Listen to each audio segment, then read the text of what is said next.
here I'm just kind of angry that I can't throw this truck at anyone, so I'm gonna punch it into destruction.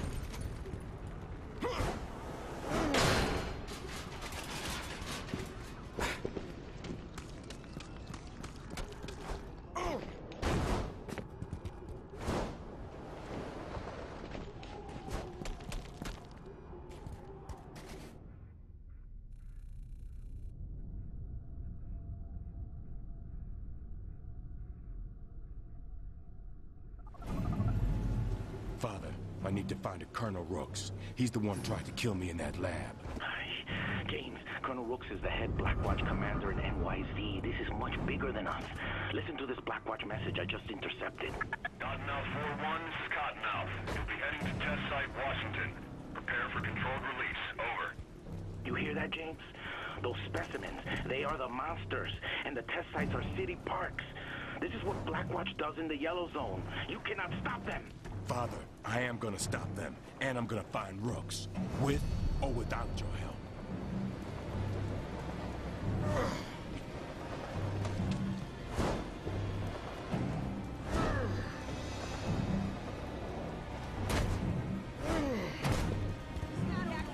Give me a sit rep. Over. Loading specimens now. Over.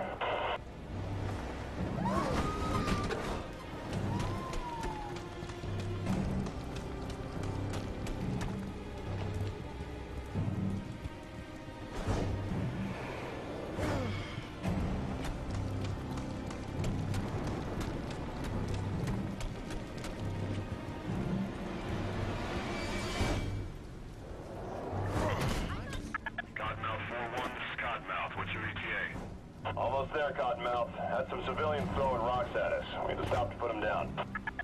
Hey there, buddy. Hey there. Hey, how you doing? Hi there. Hey. Hi. Hi.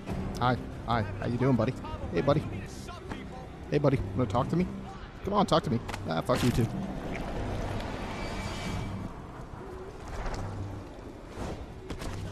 James Heller, powerful enough to throw cars the length of a football field.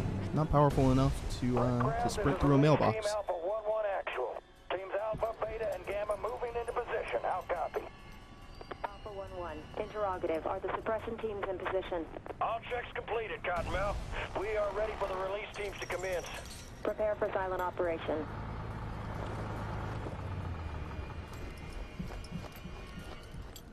Release teams in place. Copy that. Operation Flytrap is approved. Roger that, Red Crown.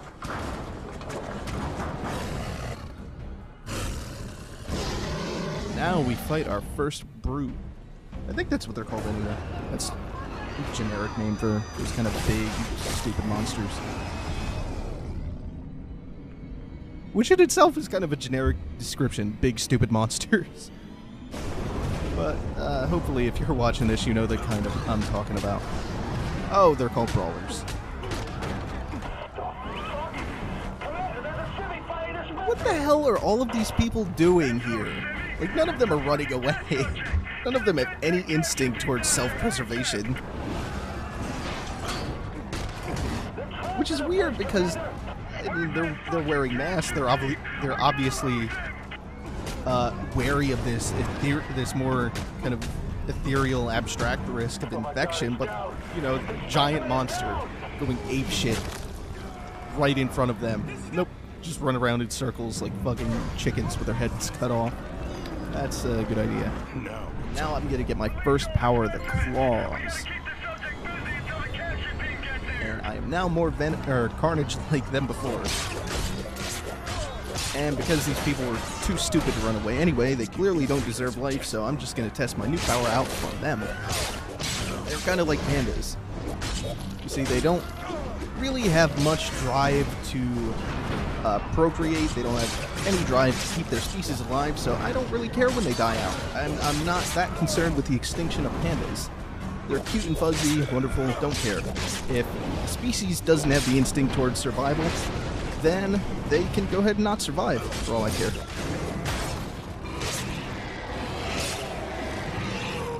I feel like I might be anthropomorphizing these AI people a little bit too much.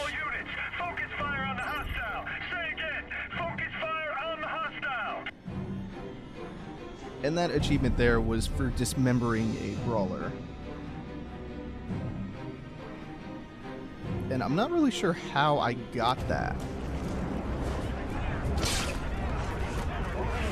I think it might have just been completely random luck.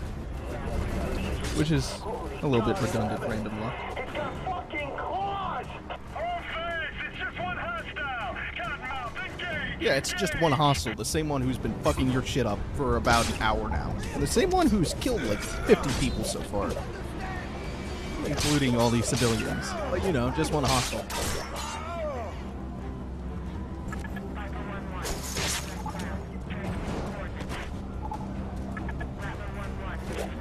We need some fucking body armor! He's ripping us to shreds!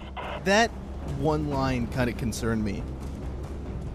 Because I hate when games do this, when they give you this awesome new power and then immediately nullify it by just changing the enemies that you encounter from that point on.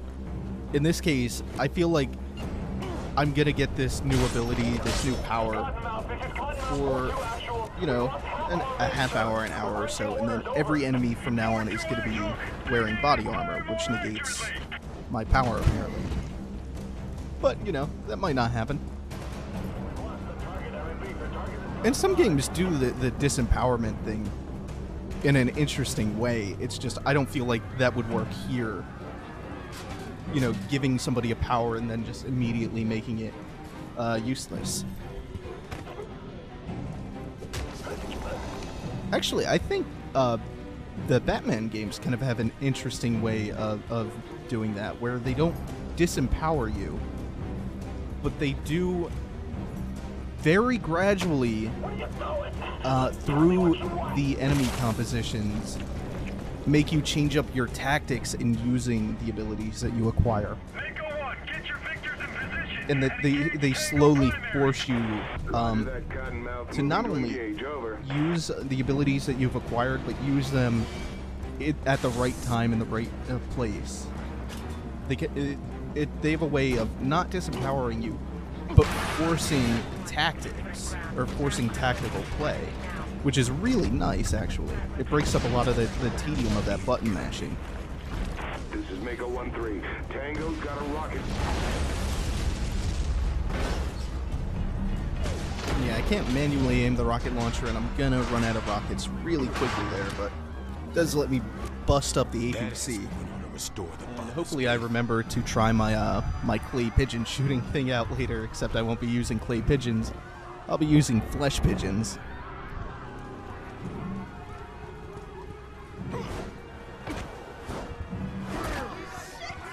Barbed wire is not a damn thing to me. Nom nom nom nom nom nom.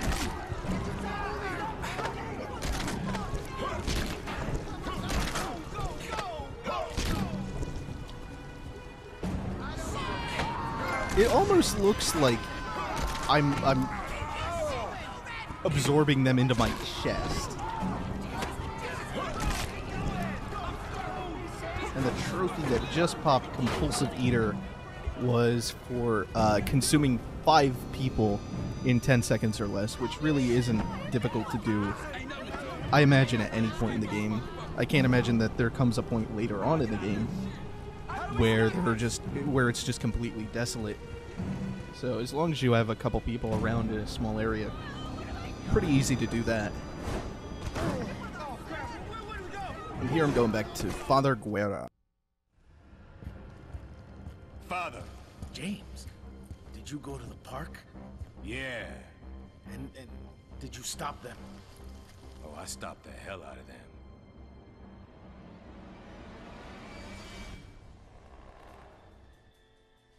Father, you okay?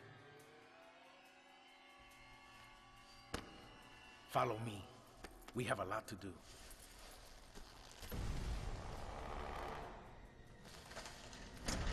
There are 10,000 Blackwatch troops in NYZ, and who knows what Gentech is doing in those laboratories.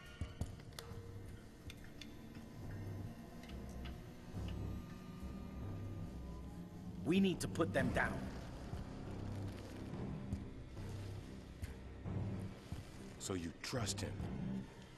I don't know about that, but I can tell you this, James. If Alex Mercer wants to kill every last one of those Blackwatch and Gen-Tech putos, then I am with him.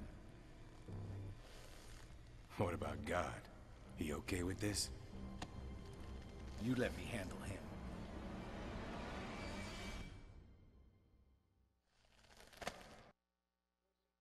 That's some awfully talk. That's some God damn, I can't talk. That's some awfully tough talk coming from the priest. Yeah, me and God, we're cool. We got this. I'll talk to him about this. No problem. You just go and do what you have to do. Now I get my very first upgrade, and I think I spend this in either regeneration or health. Yeah, I'm pretty sure I put it into regeneration here. And the good father is apparently secretly crazy. Not so secretly anymore. He actually reminds me of one of those crazy-ass Doomsday Prepper people. Which, if you haven't seen that show, that is a sight to behold. All right, Father. And really, this game is kind of a Doomsday Prepper's wet dream. I mean, I imagine that this is the kind of game that they would show to their kids, especially the crazy woman who dressed her kids up in masks and gowns and shit and trotted them out onto the lawn for the neighbors to see. Like she was showing off prime meat. Yeah, I can imagine that woman giving this game to her kids and be like, you know what? This is going to be that scenario. This is going to be what happens when the pandemic hits. Not if the pandemic hits, but this is coming. This right here, kids. This is what we have to prepare for. Those people, especially the ones who drag their kids into their psychotic nonsense, they should be arrested for child abuse. The idea of Doomsday Preppers is fascinating on one hand, but it's also really tragic and pathetic and frustrating on another. It's not even bad and lowbrow in the way that something like Jersey Shore is. It's just that people think the way those people do. That, oh, it's only a matter of time before China invades us and blah, blah, blah. Or, you know, the pandemic is coming, or what happens when the world ends. We have to be ready with our fucking bunker.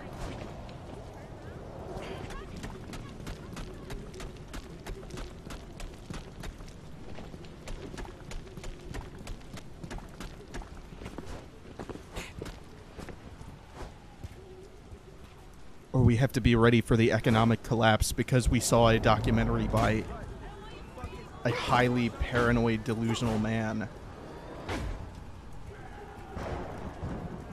Hey guys, what's up? I'm totally one of you. No, don't suspect anything here. It's all cool. Ah, then why are you shooting at me?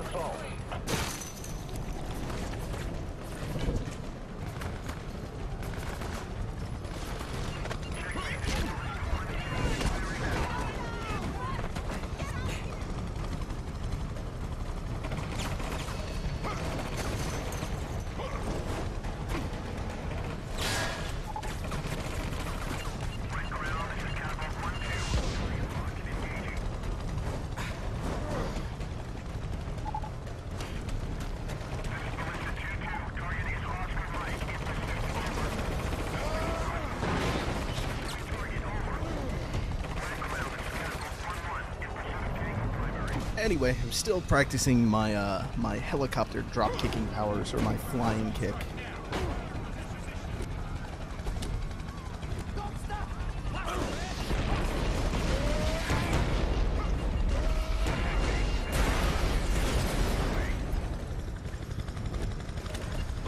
And those helicopters, they're pretty sturdy.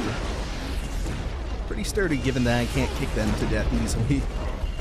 That's always a good indicator of how sturdy a helicopter is. You know, can you kick it more than 3 times? It's good for operation then.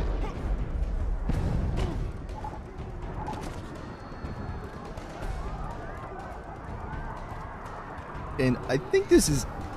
I've already tried to engage the Blacklight terminal, but I wasn't in a soldier's uniform, and I don't think I was paying enough attention to the prompt that said I had to be dressed as a soldier or I think a scientist or something to that effect to interface with it. So now I'm just kind of running around in crisis mode, and eventually I'll get back there. I think that sign said something along the lines of danger live firing, which, you know, just makes the people running around aimlessly that much more crazy. You know, nobody in the city is really that sane at this point.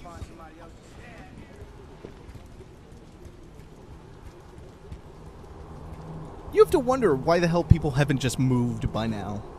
Like, things are fucked up as is to the point where you should probably uproot your life. It's probably worth doing at this point. Not even uproot your life. Just fucking abandon everything that you have in that city. Really, it's the responsible thing to do.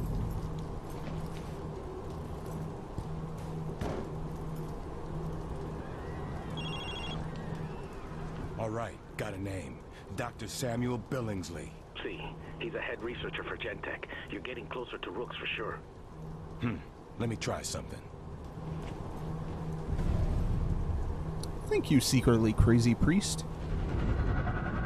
You are doing well to inform me on the operations Sammy's about to get an unwelcome secret visit. black ops organizations.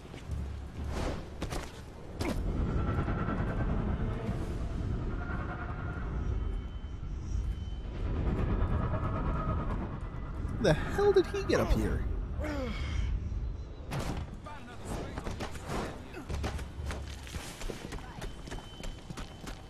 And nobody finds that suspicious at all. It's just an everyday occurrence to them.